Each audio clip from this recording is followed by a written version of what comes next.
Hello, we are hashtag Team Grandma. Okay, so we are middle school students who attend Montverde Academy. Our lifelong dream is to help the visually impaired fulfill their lifelong dream. We're doing this by making their day-to-day life comfortable and making sports more inclusive for them. A sport that we chose to make more inclusive for them is basketball.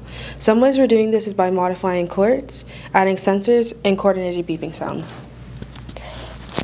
Throughout our research, we reached out to over 50 people. We reached out to the #1 high school prospect, Cooper Flagg. We reached out to Ray Miller, the head assistant coach of Orlando Magic. We got 15 responses back.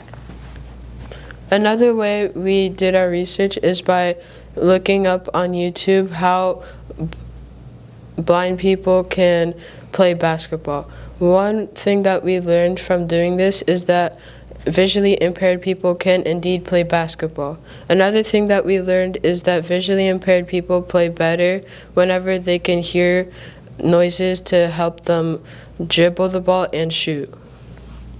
So, using the research that we gained, we were able to create our project by modifying the court to allow blind players to play basketball.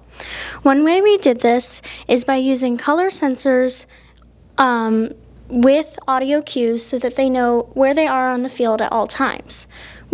For example, we have color sensors all around the field so that if a player wearing a certain color of pants passes by the color sensor, it'll go off in their ear as they are associated with that one color.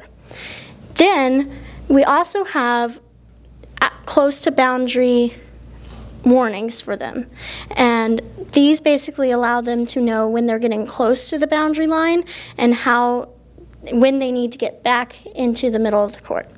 We also have one more color sensor that lets them know how close they are to the basket.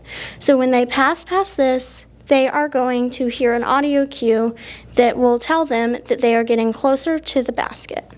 One thing that we also use is a Braille model, and this allows them to be able to read the rules without having to visually see them and basically know the rules before they play the game. So what are some implications on our device? Well, our device is a portable device that's comfortable, safe, and does not hurt the player to use. Some drawbacks to our device, though, is if it breaks, slips, or malfunctions, it might require an immediate replacement or could cost some money. One aspect that we had on our project was the use of earbuds, which would allow the players to hear the sound cues, like when they're getting close to the boundaries, but they weren't able to hear their other players. Therefore, they weren't able to play as well. We changed this by adding a different earbud so they can hear the other player. Our projects will not only allow people to play in different sports, but it will also allow them to be able to map their house with the same laser system.